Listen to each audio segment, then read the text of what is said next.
अस्सलाम वालेकुम ख़वातीन हज़रात, मैं हूँ स्टार अहमद कसाना। ख़वातीन हज़रात, पाकिस्तानी मंज़रनामा उसमें रोज़ाना कुछ ना कुछ हो रहा होता है। आपको पता है अभी ये जो हज़ारा कम्युनिटी का जो वाक़या हुआ उसके बाद यानी एक नॉन इश्यू को इश्यू बनाना पाकिस्तानी कौम के ऊपर ख़त्म है। और हमने देखा कि हमारी जो सियासी अशराफिया जिसको मैं चलाकिया कहता हूँ, उनको तो सियासत चाहिए होती है, no matter what, no matter how. तो वो उन्होंने की और अल्हम्दुलिल्लाह आज हमने देखा कि उसका जो ड्रॉप सीन हो गया है और प्राइम मिनिस्टर भी गए हैं वहाँ पे। उसको भी सारा सिलसिला वो देखेंगे उसकी क्या इम्प्लीकेशंस होंगी और किस तरीके से हमारी जो पॉलिटिकल एलीट है वो किस तरीके से इसको प्ले अप कर रही है, इसका पूरा तजिया करेंगे और दीगर इश्यूज पे भी बात करेंगे। और हमारे साथ ये आज का जो FBI शो है जिसमें फरूक, बिलाल और इसरार शो, तो दी FBI शो, तो उसमें जो हमारे सबसे उसके जो की प्लेयर हैं वो हैं ब्रिगेडियर बिलाल साहब। उनसे आपकी मुलाकात करवाते हैं। ब्रिगेडियर बिलाल साहब, अस्सलाम वालेकुम जी। और फिर ब्रिगेडियर फरूक साहब, ब्रिगेडियर फरूक हमीद साहब भी हमारे साथ मौजूद हैं। जनाब, हमारा regular show, thank you very much for coming sir. और ब्रिगेडियर फरूक साहब, एक तो ये है कि मुझे लोगों ने मैसेज दिया कि ब्रिगेडियर फरूक साहब से हमें बताएं कि ब्रिगेडियर फरूक साहब जो हैं वो भी कम और सियासतदान ज्यादा लगते हैं। तो मैंने उनको बताया, मैंने कहा कि फरूक साहब जो हैं ये सियासत में भी उसी तरह ही कॉम्पिटेंट है जिस तरह फौज में हुआ करते थे। तो उस पर मैं आपसे बात करूंगा, लेकिन ब्रिगेडियर बिलाल साहब से मैं शुरू करता हूँ, बीइंग द सीनियर। ब्रिगेडियर साहब, ये जो मामला हुआ है हजारा कम्युनिटी का, इसमें आप क्या देख रहे हैं, किस तरीके से इसको हैंडल किया गया है? क्या इमरान खान के ऊपर जो क्रिटिसिज्म किया जा रहा था वो जायज था? क्या हुआ, क्या है एक्चुअली, स्टोरी क्या है? जी, बहुत शुक्रिया मेरे भाई Israr Kasana from Canada. It must be very cold out there. यहाँ भी कोई उतना गर्म नहीं है, ये भी ठंड है लाहौर में काफी।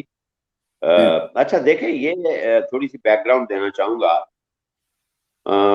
पिछले 10 साल में कोई 1600 से 1800 हजारास की इस तरह डेथ हुई है। आप शहादत कह लें। और हजारास जो हैं वो अफगानिस्तान में ज्यादा हैं, पाकिस्तान में कम है। तो ये आपको याद होगा, इफ यू रिकॉल, हर दफा यही होता है कि वो बैठ जाते हैं लाशें लेके और फिर कुछ देर बाद उनको दफना दिया जाता है। वहां पे मिनिस्टर्स जाते हैं, कई दफा प्राइम मिनिस्टर्स भी चले जाते हैं और उन बेचारों को दफना दिया जाता है। बहुत ज्यादती हो रही है इनके साथ, बहुत ज्यादती हो रही है। तो इस दफा कसाना भाई कुछ लंबा ही हो गया है मामला। इमरान खान को मैंने मैसेज भिजवाया था थ्रू माय कांटेक्ट। तो अल्लाह के फजल से मैं कोई मैसेज देता हूं तो वो उसी रात को वो पढ़ लेते हैं या सुन लेते हैं। तो उन्होंने अमल नहीं किया मेरे पैगाम पे। मैं उनको यही कहा था कि आप चले जाएं, कोई बात नहीं। Although this is not an order कि थोड़ी सी कोई हर्ज हो जाए, कोई ऐसी चीज हो जाए, कुछ लोग मर जाएं, कुछ लोग शहीद हो जाएं। मुल्क बहुत बड़ा है, 22 करोड़ का मुल्क है। तो हर जगह प्राइम मिनिस्टर जा सके। प्राइम मिनिस्टर की अपनी प्रेफरेंसेस होती हैं लाइफ में। जब ये प्राइम मिनिस्टर नहीं थे तो ये फॉरेन गए। और अभी इसको प्राइम मिनिस्टर को यरगमाल बनाना, मैं उर्दू का लफज इस्तेमाल करने की कोशिश कर रहा हूँ, ब्लैकमेल का लफज मैं इस्तेमाल नहीं करना चाहूंगा। तो प्राइम मिनिस्टर को भी इस्तेमाल नहीं करना चाहिए था। ये ठीक नहीं है। ये जी प्राइम मिनिस्टर आएंगे तो हम इनको दफनाएंगे। इसमें आपको पता है कि 7 तो अफगानी थे मेरा ख्याल है, if I am not wrong. जी, 7 अफगानी थे और एक अफगानी जो है वो जख्मी है। जी बिल्कुल। एक जख्मी है। और कुछ की तो उन्होंने लाशें भी मांग ली हैं अफगानिस्तान में, लेकिन अभी सारे के सारे यही दफन हो चुके हैं। जी। तो ये इसकी बैकग्राउंड है। लेकिन जिस तरह इसको पीडीएम ने इस्तेमाल करने की कोशिश की है पॉलिटिकली, वो बहुत ही गलत बात हुई है, बहुत ही गलत बात हुई है। इन्होंने पूरी कोशिश की है कि शिया सुन्नी फसाद शुरू हो जाए।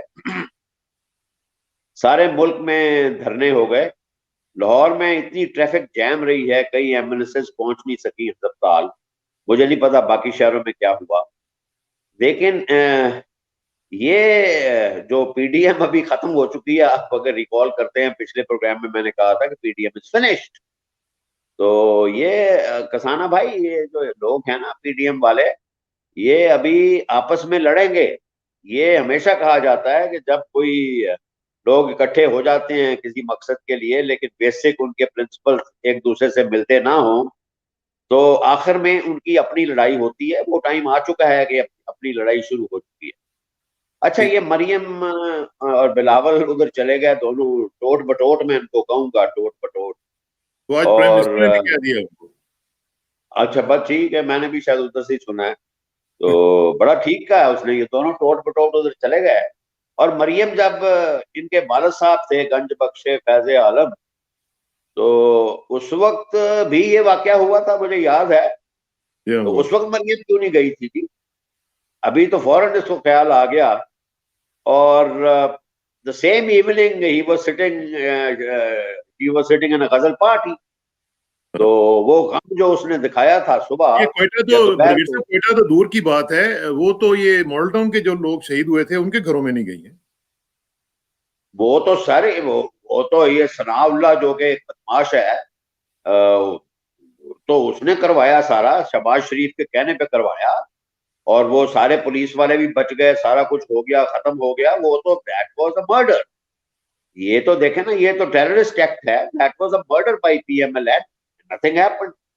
अभी ये आपने देखा है, पुलिस गर्दी हुई है। पिछली दफा हमने इसको टच किया था इस्लामाबाद में, मैंने कहा कमीशन बनेगा थोड़ी देर के बाद, सब भूल भाल जाएंगे।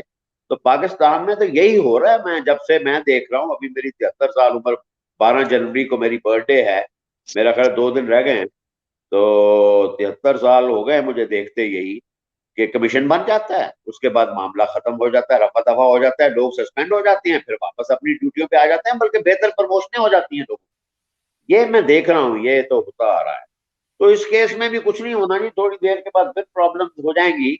और फिर कुछ ये इसका तदारक होना चाहिए। वी शुड, सबको इकट्ठे ठीक। होना चाहिए, सबको और इसका इकट्ठे कानूनी होकर रास्ता बैठना निकालना चाहिए। चाहिए, और क्या है इसका वो जरा बात करते हैं। ब्रिगेड फारूक साहब से बात करते हैं। ब्रिगेड फारूक साहब, आपने पूरे इसको बड़ा क्लोजली मॉनिटर किया है, और आपने ट्वीट्स वगैरह भी किए, मैं देख रहा था, और मुख्तलिफ चीजों के ऊपर आपने अपनी आरा का भी इजहार किया है। क्या हुआ मामला, और किस तरीके से इसको पोलिटिसाइज किया गया, और किस तरीके से प्राइम मिनिस्टर पर प्रेशर डाला गया कि आप जाएं, और आप नहीं जाएंगे तो ये हो जाएगा और वो हो जाएगा। तो ये जो चीजें हुई हैं, इसको आप किस तरह देख रही हैं?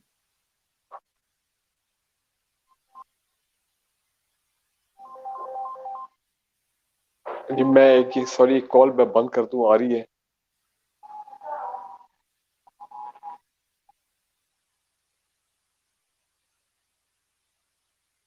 जी ब्रिगेड सॉरी, वो साहब, बीच में कॉल आ गई, मैं उसको कोई बंद बात कर रहा कोई बात, टेक योर हूँ। जी, बिस्मिल्लाह रहमान रहीम। बहुत शुक्रिया इस्रात भाई, बहुत शुक्रिया।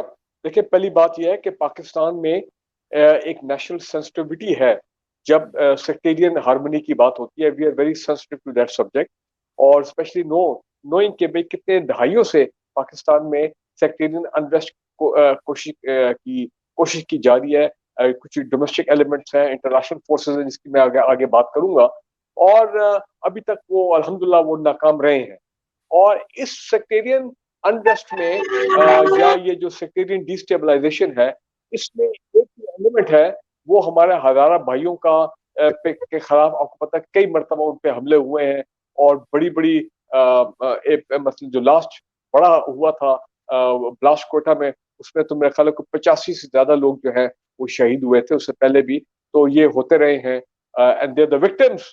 क्योंकि अफगानिस्तान में आपने देखा हजारा भाइयों को कई मरतबा वहां पे तो बड़े पैमाने पे मैसेकर्स हुए हैं, जो वहां पे रिलीजियस उनके जो अपोनेंट्स हैं वगैरह वगैरह।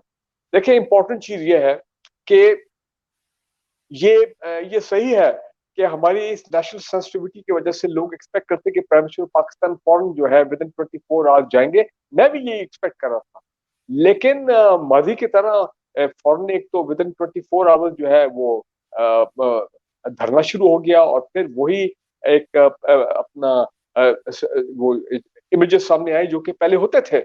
अब हजारा जो है बेसिकली उन्होंने इतना सफर किया है, लेकिन वो कम्युनिटी बड़ी यूनाइटेड है और बड़ी डिसिप्लिन भी है। उन्होंने इन तमाम बर्बरियत के बावजूद उन्होंने कभी वायलेंस का रास्ता जो है वो इख्तियार नहीं किया। ये थैंक हमें उनको क्रेडिट जो है वो देना चाहिए। और वो बर्दाश्त करते रहे हैं ये तमाम उन पे जो मज़ालिम ढाए गए हैं। इसमें तो कोई शक वाली बात नहीं है, तो all credit to them. After all ये हज़ारा कम्युनिटी जो है ये कौन है? कहते तो हैं मैं हज़ारा, लेकिन है तो वो हमारे पाकिस्तानी भाई, दे आर पाकिस्तानी। उन्होंने कैसे-कैसे लोग प्रोड्यूस किए हैं। General Musa commander in chief of the Pakistan army, उन्होंने एयरफोर्स के 1-2 नाम मुझे याद है, एयर मार्शल चंगेज़ी साहब और बड़े ऐसे लोग हैं जो इस हज़ारा कम्युनिटी ने अपना इस कौम को दिए हैं। तो कंट्रीब्यूशन तो उनकी है, अभी वो फौज में भी आगे हैं और इदारों में भी जो है अपना बलूचिस्तान में उनकी काफ़ी रिप्रेजेंटेशन है। मैं कहना ये अब ये चाह रहा हूँ कि देखें यहाँ पे ये सही बात है कि प्राइम मिनिस्टर को ब्लैकमेल वाली लफ्ज़ इस्तेमाल नहीं करना चाहिए था। वो अगर आपको पता है रवायती सियासतदान नहीं है, थोड़ा-सा अगर डिप्लोमैटिक हो जाते तो प्रेशर या इस किस्म का कोई ऐसा लफ्ज़ इस्तेमाल करते तो शायद बेहतर था, लेकिन अच्छा है कि उन्होंने आज क्लैरिफाई कर दिया कि ये जनाब पीडीएम वाले जो वहाँ पे जाके जो सियासत कर रहे थे उन लाशों के ऊपर, उस धरने के ऊपर और पॉलिटिकल माइलेज ले लेते। मैंने तो एक्चुअली उनके उनके जवाब में जो जिस तरह वो कर रहे थे, मैंने तो उनको ये जवाब दिया कि उनके ब्लैकमेल में मैं नहीं आऊँगा। अच्छा, इसमें इम्पोर्टेंट चीज़ ये है, अगर आपको याद हो, बेनज़ीर भुट्टो को आर्मी के आईएसआई के टॉप जनरल्स गए थे उनके पास और कहा था कि आपने बीबी लियाकत बाग के जलसे में नहीं जाना, बिकॉज़ समझते हैं कि एक सिक्योरिटी थ्रेट है, आपकी जान को खतरा है। लेकिन बीबी आपको पता है वो ज़रा नए-नए जज़्बात में वो एग्ज़ाइल से वापस आई थी। ये 2007 दिसंबर की बात है। जी 25 दिसंबर आई थिंक, ये 24 दिसंबर। तो उन्होंने कहा नहीं जी, एज़ नथिंग डूइंग, मैं तो जाऊँगी, मैं तो अवामी लीडर हूँ। तो वो गई, आप देखें उसके बाद क्या हुआ, you know she lost her life. वो जो उनके बाद दहशतगर्दों ने जो हमला किया। तो कहने का मेरा मतलब ये है कि सिक्योरिटी एजेंसी की ज़िम्मेदारी बनती है कि वो प्रेज़िडेंट हो, प्राइम मिनिस्टर हो, आर्मी चीफ हो और आपके चेयरमैन सेनेट हो, आपके इवन वज़रा हो, उनको वो एडवाइस करते हैं कि जनाब हमारे पास ये क्रेडिबल इन्फॉर्मेशन है कि आपकी सिक्योरिटी को एक थ्रेट है, आपकी जान को खतरा है एंड हमारे कंसर्न्स हैं, तो प्राइम मिनिस्टर साहब you should be careful and avoid. तो देखिए ना, अब एक धरना हो रहा है जिसमें लाशें आके रखी हुई हैं और एक चार्ज एटमॉस्फेयर है। अब वहाँ पे इतने सारे सैकड़ों लोग बैठे हैं इर्द-गिर्द। आप मुझे ये बताएं कि इन इस उस जो वहाँ पे हालात हैं, क्या सिक्योरिटी एजेंसी एक-एक बंदे को चेक कर सकती है वहाँ पे?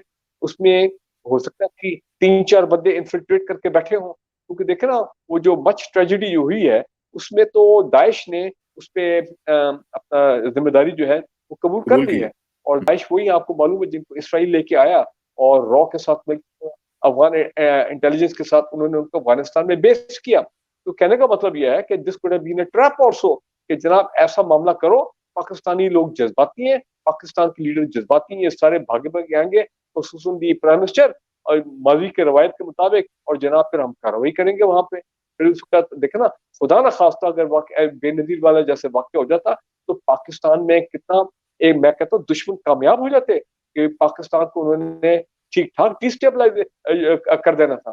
तो मैं ये समझता हूँ कि ये अच्छा हुआ कि प्राइम मिनिस्टर नहीं गए और एक अच्छी रवायत उन्होंने कायम ये कर दी कि देखें जिस तरह अभी पहले ब्रिगेडियर बिलाल बात कर रहे थे कि अगर जिस तरह की दहशतगर्दी की जंग खत्म नहीं हुई, अभी बाकियात है और 22 करोड़ का ये मुल्क है। अगर कहीं अल्लाह ना करे कहीं और ऐसा वाक़या होता है, तो फिर वो भी सड़क पे बैठ जाएँगे किसी शहर में कहेंगे प्राइम मिनिस्टर आएँगे, तो फिर प्राइम मिनिस्टर फिर भागे-भागे वहाँ पे जाएँगे। तो प्राइम मिनिस्टर ऑफ पाकिस्तान ने गो के इनिशियली मैंने इसको सपोर्ट नहीं किया, बिलीव मी। मैं ये कहता नहीं प्राइम मिनिस्टर को जाना चाहिए, तो फिर तीसरे तरफ में पता लगा ओहो! ये तो मामला गड़बड़ है। ये तो मामले देखने में हमें कुछ और लग रहा है और एक्चुअल तो मामला कुछ और है। तो वो प्राइम मिनिस्टर जो है वो उन्होंने एक प्रेसिडेंस कायम कर दिया, एक असूल अब पैदा हो गया कि जनाब आइंदा अल्लाह ना करे ऐसी कोई चीज़ हो, तो लोगों को एक्सपेक्ट नहीं करना चाहिए कि prime minister of Pakistan within 24 hours आप भागे जाएँगे और साथ जाके बैठ जाएँगे। ठीक है ना जी? तो एक तो ये चीज़ है और दूसरी इसमें इम्पोर्टेंट बात जो सामने ये आ रही है कि अभी ये पता लग रहा है कि जनाब वहाँ पे अब्दुल खालिक हज़ारा साहब हैं, उन्होंने एक बड़ी ज़बरदस्त बात कल कह दी, जो एक हज़ारा कम्युनिटी के बड़े लीडर हैं और मेरे ख्याल इलेक्टेड रिप्रेजेंटेटिव भी हैं और जी, उन्होंने कहा जनाब लवाहिकीन जो है वो तो अपने प्यारों को अगले दिन दफन करना चाह रहे थे, लेकिन हुआ क्या है कि जी वो कुछ धरने के जो इंतज़ामिया जिनके पास कंट्रोल आ गया, उन्होंने इनको करने नहीं दिया और उनके को अपने इंटरेस्ट है कि जनाब डिमांड होनी चाहिए, ये होना चाहिए, मामले को संगीन किया बनाया जाए और आपने देखा है कि एक बटन के ऊपर जनाब कराची में कितनी जगह पे धरने शुरू हो गए, इस्लामाबाद में, लाहौर में, हर शहर में मामला शुरू हो गया। कराची में तो कल बल्कि थोड़ी सी झड़प भी हुई, जिन लोगों के रास्ते जो रोके गए थे, मोटरसाइकिलें बड़ी जल गई, तो वो सिक्योरिटी वालों ने मामला को कंट्रोल किया। कहने का मेरा मतलब ये है, और उन्होंने ये भी अब अब्दुल खालिक हज़ारा ने हिंट किया कि जनाब ये ऐसे लग रहा था जिस तरह के ये लोग हैं, इनका कोई खास एजेंडा है और ये इंसाइट कर रहे हैं, ये इंसाइट कर रहे हैं अपना लवाहिकीन को कि और बाकी लोगों को कि आप इनको मत बैरी करो, इस मामले को तूल दो, मामला और संगीन हो, ताकि हालात ऐसे क्रिएट हो। लेकिन फिर मैं बात कर रहा हूँ, एक तो डिमांड्स है, और उस डिमांड में एक डिमांड ऐसी भी है कि सुना कि कुछ ऐसे लोग हैं इस कम्युनिटी के, हजारा कम्युनिटी नहीं तो और मतलब जो कि आए हैं जो बाहर से, जो कल मैं भी आपके प्रोग्राम में सुन रहा था, जो कहा जा रहा था कि जो इस वक्त सिक्योरिटी एजेंसीज की ने अरेस्ट किया हुआ है और सिक्योरिटी रीजन कि जी उनको भी रहा किया जाए। तो ये एजेंडा को, it was a larger agenda, हमें सिंपल लग रहा था, लेकिन ये मामला अंदर से बहुत गड़बड़ हुआ है। और बिलाल साहब से मैं पूछता हूँ, बिलाल साहब ये जो अफगान इसमें एस्पेक्ट नजर आ रहा है, खास तौर पे देखिए कि अगर 7 लोग जो मारे गए हैं, शहीद हुए हैं, उनमें 7 जो अफगानिस्तान के हैं और अगर 8वां जख्मी भी अफगानी है, तो फिर आप यहाँ से अंदाजा लगा लीजिए कि अफगान इन्फिल्ट्रेशन कहाँ तक हो सकती है वहां पे पूरे बलोचिस्तान में और साथ साथ दूसरे एरियाज में भी। तो ये जो एस्पेक्ट है, इसको हमारी एजेंसीज को टैकल नहीं करना चाहिए था? जी कसाना साहब, अभी दोहल ने तो कहा था ना कि $2.5-3 बिलियन हम इस पे लगा रहे हैं, और उन्होंने एडमिट किया कि हम बलूचिस्तान में जो सॉफ्ट बैली इनको मिलती है तो वहां पे ये एक्ट करते हैं, क्योंकि बलूचिस्तान में इनको ऐसे लोग मिल जाते हैं जो चाहते हैं कि हम अलहदा हो जाएं। वो हो तो आटे में नमक है लेकिन हैं जरूर, तो उनको जब पैसा खिलाया जाता है तो वो कुछ भी करने के लिए तैयार हो जाते हैं। और आप देख लें कि अगर इस छोटे से ही जगह में इतने अफगानी हैं बीच में, उन्होंने तो ये देख के नहीं मारा होगा ना कि ये अफगानी है, उन्होंने तो हजारा देख के मारा होगा। और अगर इतने अफगानी हैं तो फिर टोटली कितने अफगानी होंगे जो इन्फिल्ट्रेट कर चुके हैं। ये सब वो जो कॉन्सुलेट्स बने हुए थे अफगानिस्तान में इंडिया के, ये सब उनकी कारस्तानी है।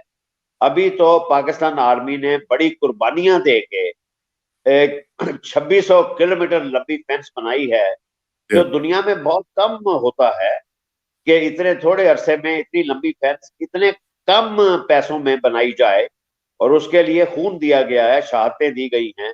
तो इंशाल्लाह ये इन्फिल्ट्रेशन अभी खत्म हो जाएगी, अगर खत्म नहीं होती तो कम जरूर हो जाएगी। लेकिन इंडिया तुला हुआ है कि वो जितना भी पैसा खर्च हो, उनके लिए बहुत बड़ी इकोनॉमी है ना, हमसे कोई 5-6 गुना बड़ी इकोनॉमी है, उनसे $2-2.5 बिलियन खर्च करना उनके लिए इशू नहीं है। और हमारी कौम ऐसी है कि पैसे के लिए अपनी माँ को भी लोग भेज देते हैं, बीच में ऐसे लोग हैं। तो ये इस तरह के लोग तो आपको मिलते रहेंगे जो हमेशा तैयार हो जाएंगे कुछ ना कुछ करने के लिए। और बलूचिस्तान में बहुत सॉफ्ट वैली है, और वहां पे ऐसी पार्टीज भी हैं, आपको पता है, जो कहते हैं अलग हो जाएं। तो इसको खत्म करना चाहिए, सबको इकट्ठे बैठना चाहिए, और जो सेक्टेरियन एलिमेंट है ना, उसको सबसे पहले हमें खत्म करना चाहिए। देखें, जब मेरे आका मोहम्मद सल्लल्लाहु अलैहि वसल्लम इस दुनिया में आए और उन्होंने इस्लाम को फैलाया, तो कौन से फिरके थे? ये तो हमने खुद बना लिए ना जी। ये फिरके बहुत बड़ी प्रॉब्लम है, और ये क्रिएट किए गए हैं हमें तबाह करने के लिए, क्योंकि मुसलमान तो एक बहुत मजबूत लोग हैं, तो इन मजबूत लोगों को खत्म करने के लिए फिरके बना दिए गए। तो ये सेक्टेरियनिज्म को खत्म करना चाहिए, इसको तो जड़ से खत्म कर देना चाहिए, इसके ऊपर शबूर मारना चाहिए सबसे पहले। और जब ये खत्म हो जाएगा जो ममालिक, तो फिर ठीक हो जाएगा। इसमें एक चीज आप से मैं सुनना चाहूंगा कि जो ममालिक इसको हवा दे रहे हैं, चाहे वो किसी भी सेक्ट से ताल्लुक रखते हों, उनको भी जरा मेरे ख्याल उनका भी हाथ रोकने चाहिए। जी, आप का इशारा ईरान की तरफ होगा, और आपको जी सऊदी अरब भी यही करता रहा है, अभी भी कर रहा है जी। सऊदी अरब भी यही कर रहा है। Saudi Arab wants trouble in Pakistan. आप देखें कि किस तरह हमसे पैसा वापस मांग लिया कि पैसा वापस कर दो, और हमें कहा कि तेल नहीं देंगे आपको। यार क्या दोस्ती है ये? और उनको पता है कि हमारी इकोनॉमिक हालत इस वक्त खराब है, हम इनको सपोर्ट करते रहे, हम इनके फौजी ट्रेन करते रहे। मैं 3 साल तबूक में रहा, और दिन रात हम इनके लिए काम करते थे, इनकी आर्मी को ट्रेन किया हमने और ये हमें इस तरह की हरकतें हमारे साथ करते हैं। तो अभी बड़ा अच्छा हो गया, आपको पता ही है कि कतर के साथ दोस्ती होने लगी है। तो जब ये हो जाएगा तो इंशाल्लाह हो सकता है टर्की के साथ भी मामला ठीक हो जाए, तो पाकिस्तान के लिए आगे हालात बड़े अच्छे हैं। हम देखें, ईरान हमारा नेबर है, ईरान के साथ हमने अपने तल्लुकात ठीक करने हैं, और ईरान भी हार्बर करता रहा है टेररिस्ट को हमारे खिलाफ। मैं बड़ा ओपनली इसको कहूंगा, हम इसको कहते नहीं हैं लेकिन ये है हकीकत।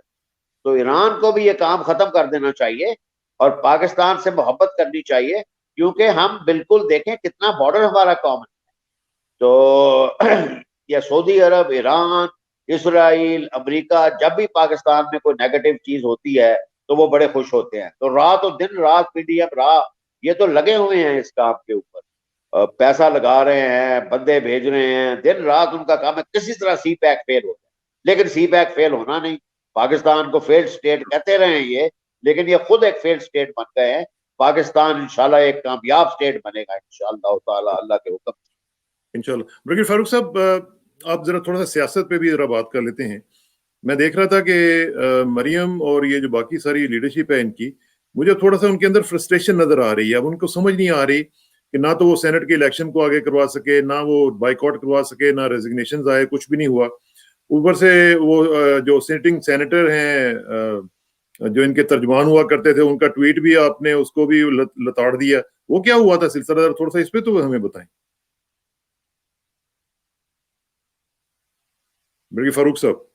जी कसाना साहब, आवाज नहीं आ रही मुझे।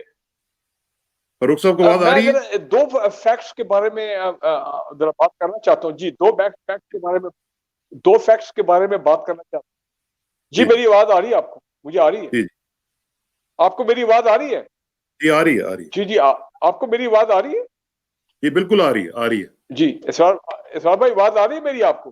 बिल्कुल आ रही है जी। मैं सिर्फ दो चीजों पे पहले हाईलाइट कर दूं, फिर आपको सवाल का जवाब देता हूँ। पहला ये कि बलूचिस्तान में जो माजी में चंद साल पहले जो ईरान ने जो सूरत हाल की थी कि उनकी सरजमीन से यही कुलभूषण जाधव का जो नेटवर्क था ये वहीं से ऑपरेट कर रहा था, बलूचिस्तान को जो डिस्टेबलाइज कर रहे थे और बाकी दहशतगर्द एक्टिविटीज में, और सीपैक को के मामला को सैबोटाज करने के लिए। तो ये तो हमारे पास जिंदा सबूत है ना, कुलभूषण जाधव की शक्ल में, जो आज भी पूरी इंटरनेशनल कम्युनिटी को पता है कि जी ये एक serving Indian naval intelligence naval officer था जो कि रॉ के लिए काम कर रहा था। तो चाप बाहर से इनका नेटवर्क था। नंबर 2 ये है कि ये चीज हमें ध्यान में रखनी है कि इसराइल जो है अब ये आके बिल्कुल हमारे साथ आगे बैठ गया। ये यूएई में आपको पता है अब बाय द 1000 इसराइली आ रहे हैं सुबह शाम, और जाहिर बात है उनकी सिक्योरिटी एजेंसीज के प्रेजेंस इसराइल में यूएई में हो गई है। इसका मतलब ये है कि अब उनको ज्यादा एक्सेस है इस इलाके को, वो उतना फासला नहीं रहा। और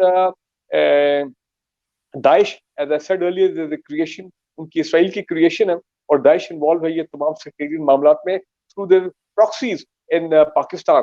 प्लस यहाँ कॉन्सुलेट्स की बात की, अब तो लेटेस्ट वो ये कह दिया उन्होंने, हमारे गवर्नमेंट ने और DISPR ने, कि 66 ट्रेनिंग कैंप्स तो ऑपरेट कर रहे हैं अफगानिस्तान में, जो रॉ और NDS और ये लोग करवा रहे हैं, और 21 ट्रेनिंग कैंप है इंडिया के अंदर। ये तो 6 हफ्ते पहले पूरी दुनिया ने सुन लिया है, right from the mouth of the foreign minister and DGISPR in that very famous press briefing। और लिहाजा तो हमने ये ध्यान में रखना है, ये जो नया इसराइली फैक्टर आ गया। तीसरी इंपॉर्टेंट चीज है, अफगान बॉर्डर जो है वो अपने फेंस तो कर लिया, ईरान का बॉर्डर भी 30 to 40% उसकी फेंसिंग जो है मुकम्मल होगी। और ये एक बड़ा जबरदस्त, मैं समझता हूँ इनिशिएटिव प्रोजेक्ट है ऑफ जो डायरेक्टली, ठीक है, द गवर्नमेंट की अप्रूवल, लेकिन general Qamar Javed Bajwa the army chief, उनको क्रेडिट जाता है कि इस प्रोजेक्ट को मुकम्मल कराना। तो मेरा कहने का मतलब ये है कि ये सेक्टेरियन किलिंग को हमें ध्यान में रखना है कि आपने नोट किया कि कराची में कई दफा ये सुन्नी स्कॉलर्स जो है रिसेंटली कई जो है उनको टारगेट किया गया है, उनकी असैसिनेशन हुई है। और मकसद क्या है कि जी उनको टारगेट करो, वो रिएक्ट करेंगे, वो इनको दूसरे ग्रुप को टारगेट करेंगे, सेक्ट को, तो लिहाजा आपस में फिर लड़ाई शुरू हो जाएगी और जनाब यही फसाद होगा जो ये लोग चाहते हैं पाकिस्तान में। बिल्कुल उसी तरह जिस तरह इन्होंने लिबिया, सीरिया, इराक, ट्यूनीशिया और वहां उन ममालिक में इन्होंने किया, एग्जैक्टली वही मॉडल वो पाकिस्तान में करना चाह रहे हैं, लेकिन अभी तक वो नाकाम है। मैं सिर्फ एक बात और कह दूं, मुझे खुशी होती है जब मैंने हाल ही में गवादर पोर्ट की तस्वीर देखी है। क्या बात है, वो भी ख्वाब था मेरे ख्याल 20 साल पहले, वो ख्वाब पूरा हो गया। सैकड़ों की तादाद में कंटेनर जिस तरह पोर्ट पे नहीं पड़े होते जी, एक्टिविटी हो रही होती है, अनलोड हो रही है, लोडिंग हो रही है, कंटेनर जो है पड़े हुए वहां पे अवेटिंग ट्रांसपोर्टेशन इनलैंड या एक्सपोर्ट के लिए, तो पक्का लग रहा था कि गवादर पोर्ट ऑपरेशन हो गया। अब उनको बड़ी तकलीफ है और जाहिर बात है भरपूर कोशिश है कि किस तरह मामला को खराब किया जाए। मैं ये समझता हूँ कि जिस तरह नॉर्थ वजीरिस्तान में हमने एक डिसाइसिव ऑपरेशन किया था, मिलिट्री ऑपरेशन, और उनकी कमर तोड़ दी थी वहां पे उन लोगों को, जिसमें पाकिस्तान की फजाइया भी इन्वॉल्व थी। मेरा ख्याल है ये चंद यके बाद दीगरे जो ये इंसिडेंट हुए सिक्योरिटी रिलेटेड, जिसमें एफसी के कैंप को अटैक किया गया, कॉन्वॉयज को अटैक किया गया, वगैरह वगैरह, और एक इंटेलिजेंस बेस्ड ऑपरेशन भी हुआ था, आर्मी ने किया बड़ा कामयाबी से ये चंद दिन पहले। मैं समझता हूँ कि अभी जरूरत पड़ गई है कि हम एक और फुल स्केल ऑपरेशन करें बलूचिस्तान में, ताकि इनकी ये जो बाकियात रह गई है इनको तकरीबन जो है वो फिर एक फैसला कुछ शिकस्त दी जाए। अगली जो जो आपका सवाल था, देखें इसमें कोई शक नहीं है कि मरीन नवाज बिलावल गए, उन्होंने पॉलिटिकल माइलेज ली है, लेकिन मैं ये कहता हूँ कि कितनी मुनाफिकत है कि आप देखें, मैं मिनहाजुल कुरान के और डॉक्टर कादरी की जो तहरीक थी मॉडल टाउन की, मैं उसमें मेरा अपना एक बड़ा हम्बल किरदार था। मैं तो धरने में भी गया था जो इस्लामाबाद में हुआ था as a show of solidarity, जब 2014 में धरना हुआ था मॉडल टाउन के जो विक्टिम्स के लिए, उनकी शोहदा फैमिलीज की सपोर्ट के लिए और उनके इंसाफ के लिए। आप देखें, एक शख्स भी पंजाब गवर्नमेंट का, एक शख्स भी शरीफ फैमिली का नहीं आया वहां पे अफसोस करने के लिए, जब उनका वहां पे दिन दहाड़े, और पूरे मीडिया ने दिखाया कैसे उनका मैसेक्र हुआ, 2 हमला खवातीन को सामने फ्रंट से गोलियां मारी गई। तो मैंने कहना उसकी अभी भी बेटी उसकी एक खातून की वो चीफ जस्टिस के पास गई, जस्टिस साकिब निसार के जनाब हमें इंसाफ दे। आप देखें अभी तक ये रियासत की कमजोरी है, हमारे लीगल सिस्टम की कमजोरी है, अभी तक मॉडल टाउन वालों को इंसाफ नहीं मिल रहा। कितने अफसोस की और कितने शर्म का मकाम हमारे लिए। इंपॉर्टेंट चीज ये है आपके जो कि वज़ीर-ए-आज़म आज साहब है मैं उनको कुछ हैरान करना चाहिए ना इस हवाले से। मैं देखिए, ये आपने बड़ी जबरदस्त बात कह दी भाई। उस वक्त मुझे याद है जब हम रोज जाते थे मॉडल टाउन में इज़हार यकजहती के लिए, और वहां पे जो सारे जलसे और वो तमाम चीजें, और फिर प्राइम मिनिस्टर इमरान खान उस वक्त, जनाब उनकी इतनी कमिटमेंट थी, मैं तो कई दफा सोचता हूँ, सर पकड़ के बैठ जाता हूँ कि प्राइम मिनिस्टर इमरान खान ने जब से वो प्राइम मिनिस्टर बने हैं, मैंने उनकी या उनकी किसी वज़रा के मुंह से या पंजाब गवर्नमेंट के कोई चीफ मिनिस्टर बाकी लोगों से कभी उनके मुंह से मॉडल टाउन के अल्फाज मैंने नहीं सुने। मैं हैरान हूं कि ये क्या हो गया इस रियासत को कि हम अभी तक उनके शुहदा फैमिलीज का इनको इंसाफ नहीं दे सके। कुछ भी ये नहीं कर दिस इज सकते। Very strange, I don't know what has happened. मैं या तो पता नहीं क्या मामला हुए हैं बिटवीन अवामी तहरीक और मिनहाजुल कुरान और इमरान खान कि इतनी दूरियां होगी कि जनाब वो केस ऐसे पता नहीं किधर गुम हो गया, क्या हो रहा है, कोई इस्तगासा चल रहा है पता नहीं कितने सालों से। बट आई एम श्योर कि इंशाल्लाह एक दिन उनको इंसाफ जरूर मिलेगा। तो आप ये देखिए मुनाफिकत देखिए मरीम नवाज और ये इनके तमाम लोगों की कि जनाब ये उधर तो नहीं आए, लेकिन वहां दौड़े दौड़े गए जिस तरह के पता नहीं कितने उनके खैर ख्वाह। अगली इंपॉर्टेंट चीज जो ये कि आज एक बड़ी मुझे बड़ा अफसोस हुआ, ये एक पीपल पार्टी के सेनेटर, ये अपना I will use the word मोहतरम, मेरी ग्रूमिंग जो है वो ये है कि एक सिटिंग सेनेटर है, तो इज्जत से मैं उनका नाम लूंगा, सेनेटर नवाज खोखर साहब। उन्होंने ट्वीट कर दिया, और ट्वीट में उन्होंने क्या लिखा, मैं हैरान रह गया। आई वाज नॉट एक्सपेक्टिंग कि वो इस किस्म का जो है वो जुमला लिखेंगे। उनका जो जुमला था कि पाकिस्तान विल नॉट जी Pakistan won't shed a tear when the skipper is gone, when the skipper is gone. अब जारी बात है आंसू उसके लिए निकलते हैं ना, अल्लाह ना करे, हम किसी के लिए बुरा तो नहीं सोचते हैं, अल्लाह ना करे कि किसी की वफात हो जाए, तो उसी वक्त आंसू गुजरते हैं वो जो ग्रीव्ड लोग होते हैं। जिस तरह भी हजारा की ये लोगों की डेथ के ऊपर वहां पे लोगों के आंसू निकल रहे हैं, लोग रो रहे हैं, तो इन्होंने कहा है Pakistan won't shed a tear when the skipper is gone. अब आप मुझे ये बताएं कि एक prime minister who is the chief executive और उनके बारे में आप इस किस्म की ट्वीट करें, तो मैं समझता हूँ कि ये बहुत ही, और मैंने फिर उस ट्वीट के जवाब में ये लिखा, मेरा उंगलियां नहीं रुक सकी, मैंने लिखा a third rate comment bye sitting senator. फिर कुछ लोगों ने कहा नहीं जी, उनका मकसद ये था कि जिस स्किपर का मतलब है कि when the skipper is gone, मतलब जब प्राइम मिनिस्टर नहीं रहेंगे। ओ भाई, प्राइम मिनिस्टर नहीं रहेंगे ये तो दुनियावी मामला है, इस पे रोने की क्या जरूरत है। ये तो प्राइम मिनिस्टर आते हैं जाते हैं, हम तो कभी नहीं रोते। बड़े बड़े तो फिर मैंने उस ट्वीट में लिखा, मैंने कहा पाकिस्तानी कौम यही जज्बात रखती है जो आपने एक्सप्रेस किया है for your top most leader, और टॉप मोस्ट लीडर से मेरा मकसद था आसिफ जरदारी साहब, नाम मैंने लिखा, top most leader Asif Zardari साहब, जिन्होंने पाकिस्तान में मेगा करप्शन की बुनियाद रखी 90s में, जिन्होंने पाकिस्तान के लीगल सिस्टम को बिल्कुल, मैं समझता हूँ, एक किस्म का डिफीट किया उन्होंने। अभी भी उनकी कोशिश है कि ये जितने जो इतने स्ट्रॉन्ग केसेस उनके खिलाफ बने हैं, मनी लॉन्ड्रिंग, फेक अकाउंट्स, ये ब्ला ब्ला ब्ला, अरबों खरबों के, कि जनाब इससे किसी तरह बच निकले, किसी कराची ट्रांसफर कर ले। तो मैं ये कहता हूँ कि सियासत इस तरह नहीं चमकानी चाहिए। आपके बेशक राइवल है इमरान खान प्राइम मिनिस्टर, लेकिन एज ए चीफ अपनी एग्जीक्यूटिव रियासत उनके का भी लिए ख्याल रखें। जो अल्फाज चुनाव है, ठीक हो रहा है, सियासत रियासत भी के ऊपर सोचना बाला चाहिए। तौर पर नहीं होनी चाहिए, बिल्कुल ठीक कह रहे हैं आप। अच्छा ब्रिगेडियर बिलाल साहब, आप जरा मुझे आखिर बिल्कुल। में जरा बताएं कि ये जो आप सारी सूरत हाल देख रहे हैं, इसमें हमने ये भी देखा है कि इनके ऊपर केसेस भी चल रहे हैं और अभी तक कोई भी केस जो है वो मंतकी अंजाम तक नहीं पहुंच पाया है। और हमजा शहबाज शरीफ भी आपने देखा, उनकी भी पेशी हुई, उसमें भी सुप्रीम कोर्ट ने कहा कि इस तरह की चीजों को देखा जाए, गिरफ्तारियां तब की जाएं जब कोई मामलात हों। तो आप ये कुछ देख रहे हैं, इनका कुछ मंतकी अंजाम तक पहुंचाएंगे इनको, या ये भी सिर्फ आई बाई शाही हो रही है सारी? आज एक मैसेज आया मेरे पास, वो डेफिनेटली ये मरियम का जो मीडिया सेल है उसी ने जनरेट किया होगा। उसने कहा जी आपके पास 1,000 रुपया है और एक डाकू आता है और 10 रुपए लेके भाग जाता है, तो आप वो 990 रुपए बचाएंगे या 10 रुपए वाले के पीछे भागना शुरू हो जाएंगे। मतलब ये है कि हम तो ने तो सिर्फ 10 रुपए लिए हैं, तो हमारे पीछे क्यों पड़े हो, उसको छोड़ दो और 990 बचाओ। ठीक, ये अभी इनके ये हालात हो गए हैं। ये मान गए हैं कि हमने बदमाशी की है, हमने चोर बाजारी की है।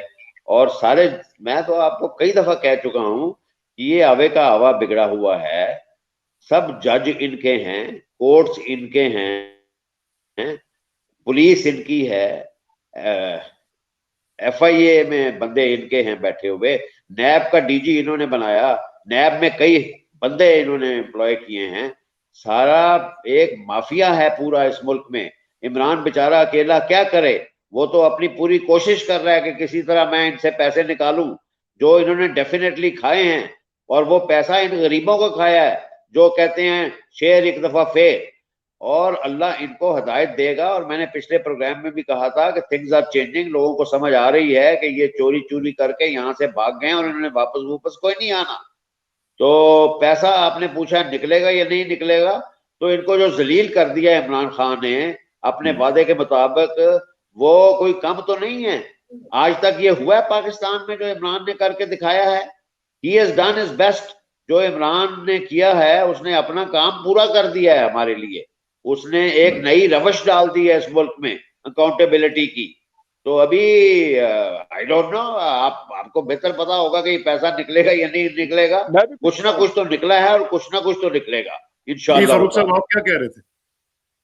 जी, मैं ये कहना चाह रहा हूँ कि देखिए अभी तक नैब ने, वाकई इसमें कोई शक नहीं, पिछले 2-2.5 साल में, क्योंकि मैं खुद भी नैब में रह चुका हूँ, नैब पंजाब में, इन्होंने रिकवरीज की है और at a very large scale की, कोई शक नहीं, ऑल क्रेडिट। लेकिन ये जो मेन खानदान है ना, मेन मेगा क्रुक्स जिनको मैं कहता हूँ, Zardari family and the Sharif family, इनसे अभी तक उस हवाले से उनकी प्रॉपर्टीज ठीक है वो फ्रीज हुई है, एसेट्स बैंक अकाउंट ये तो, लेकिन इनसे रिकवरी अभी नहीं हुई है। नवाज शरीफ के तो फाइन जो हुआ था केस में तो इनको सपोर्ट कर रहे हैं। जी, मैं उस तरफ आ रहा हूँ। मैं ये समझता हूँ कि हमारा जो लीगल सिस्टम है वो it is the biggest hurdle जो पाकिस्तान में एहतसाब का अमल है। और इस लीगल सिस्टम के तहत मैं नहीं देख रहा हूँ कि ये जितने केसेस चल रहे हैं इस वक्त मेगा स्कैम्स के, जो कि नैब ने बड़ी मेहनत से बनाए हैं, एक एक चेक का एक एक मनी ट्रेल उनके पास है कि ये अपने मंतकी जाम तक पहुंचेंगे। इंपॉर्टेंट चीज ये है कि देखें, यहाँ सुप्रीम कोर्ट ने कल हमजा के केस में बड़ा क्लियर लिखा है। उन्हें कहा कि जनाब, और मेरा ख्याल वो ऑब्जर्वेशन ठीक है कि जी 1.5 साल से आपने बंदे को रखा हुआ है, आप हमें बताएं जी इनके केस का क्या प्रोग्रेस है। तो उन्होंने कहा जी केस जो है वो it is case number 44 out of total of 46, यानी कि बिल्कुल 42 आउट ऑफ 44। तो उन्होंने कहा इतना लो प्रायोरिटी में नंबर में केस है तो ये तो कितने साल लग जाएंगे, तो आप क्या एक मुलजिम को रखेंगे इतने साल जब तक केस मुकम्मल नहीं होता। उन्होंने कहा सुप्रीम कोर्ट ने बड़ी जबरदस्त बात की, उन्होंने कहा हम बार बार कह रहे हैं डेली हेयरिंग्स क्यों नहीं हो रही? अकाउंटेबिलिटी कोर्ट नंबर 2, आपके पास 44 केसेस हैं, फिर क्यों आप केसेस ले रहे हैं? भाई जब पहले केसेस क्लियर नहीं हो रहे हैं तो आपको मजीद केसेस के फाइल भरने की फाइलों की जो करने की क्या जरूरत है?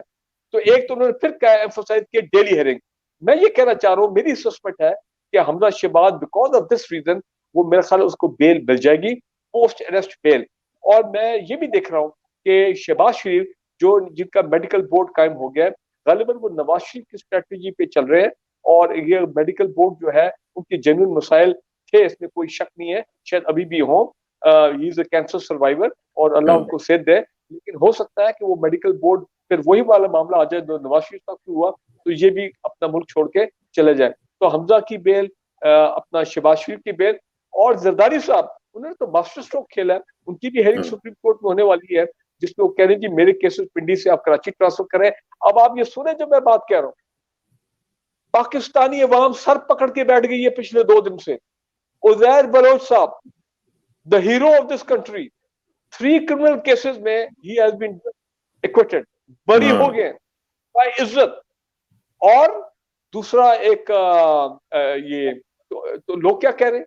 लोग ये कह रहे हैं कि जितने बड़े आप क्रिमिनल हो इस मुल्क में उतना ही कानून आपकी इज्जत ज्यादा करता है। This is the tragedy, this is the tragedy Kasana भाई पाकिस्तान में। जितने अपना जरदारी साहब के केसेस जब जाएंगे वहां पे कराची, मैं आज लिख के दे रहा हूँ, कराची के लीगल सिस्टम आपको पता है बड़ा इंफ्लुएंस है ये पूरे जरदारी खानदान का। उनके केसेस भी अपनी मौत मर जाएंगे, कुदरती डेथ उनकी हो जाएगी। सो पाकिस्तान में जुमला मेरा सुन ले, पाकिस्तान में क्रिमिनल्स हो, पाकिस्तान में मनी लॉन्डर्स हो, लूटर हो, डाकू हो, they are the heroes in the eyes of our legal system. They are the heroes in the eyes of the law. This is so sad. ये अलमिया इसको लगता है, this is the अलमिया इसरार कसाना भाई सर। सही बात है। मुफ्ती कफायत पिछले कई दिनों से, ये जुमला सुन ले, मुफ्ती कफायत साहब पिछले चंद दिनों से कहां पे हैं? FIR उनकी IGKP कह रहा है जी मुझे हैंडओवर करें सिंध पुलिस को। वो जनाब एक मदरसे में जाके छुप गए पिछले 5 दिनों से मुफ्ती कफायत साहब, और क्या कुछ उन्होंने नहीं कहा मेरे साथ प्रोग्रामों में बैठ के। फौज मैं ये तो कह रहा हूँ कि पकड़े ना उनको। रियासत क्यों कमजोरी दिखाती है? वो वहां पे मदरसे में छुप गए जाके विद आर्म गार्ड। अब आप बताएं रियासत क्या करे? Sindh police is not acting, और IGKP कह रहे तमाम सूबों को भाई उनकी FIR है, प्लीज उनको अरेस्ट करें, हमें हैंडओवर करें। अली वजीर को सिंध में FIR थी, सिंध KP पुलिस ने पकड़ा, सिंध वाले आए उसको लेके कानून के मुताबिक चले गए और सिंध में उसको जो भी है कानूनी process. This is the tragedy of this country. ये जो ट्रेजेडी ऑफ एरर्स है और ट्रेजेडी ऑफ एवरीथिंग है, ये अल्लाह करे कि ये रुक जाए कहीं, लेकिन मेरा टाइम जो है वो रुक गया है। और उससे पहले कि मैं इजाजत चाहूँ, मेरा ख्याल है कि हमें दोनों को, ब्रिगेडियर बिलाल साहब को हैप्पी बर्थडे कह देना चाहिए क्योंकि उनकी बर्थडे आ रही है। बिल्कुल, बहुत happy birthday sir, happy birthday. जबरदस्त। अल्लाह ताला आपको कायम और दायम रखे और अल्लाह ताला आपका साया जो है वो कायम रखे। बिलाल साहब बड़े माशाल्लाह जिंदा दिल आदमी है, और ब्रिगेडियर बिलाल साहब जब महफिल जमाते हैं तो वो उस महफिल में बैठने का it is the treat to watch, to sit down with him always माशाल्लाह। हमें तो ये फख्र हासिल है और हमें ये एजाज हासिल है। आपने शुरू में एक जुमला कहा था कि मेरा सियासत में कैसा है। मैं जब से मैंने होश संभाला, आंखें खोली हैं, तो मैंने अयूब खान की गवर्नमेंट देखी थी। उसके बाद इसरार भाई हर मूवमेंट जो चली है पाकिस्तान में, हर डेवलपमेंट जो चली है पाकिस्तान में, मैं उसका विटनेस रहा हूं और मैं उसका इंटरेस्ट लेता रहा हूं। और 6ठी क्लास में था जब मैंने पहला लेटर्स टू द एडिटर, वो आपको याद है पाकिस्तान टाइम्स अखबार हुआ करता था, उसमें मैंने लिखा था। तो मेरा interest in media, in journalism, in Pakistani politics, has always been, even when I was a school boy. President Ayub Khan का जो oath था, जब उन्होंने oath लिया as the president of Pakistan 1964 election के बाद, तो मेरा स्कूल था सेंट मेरी।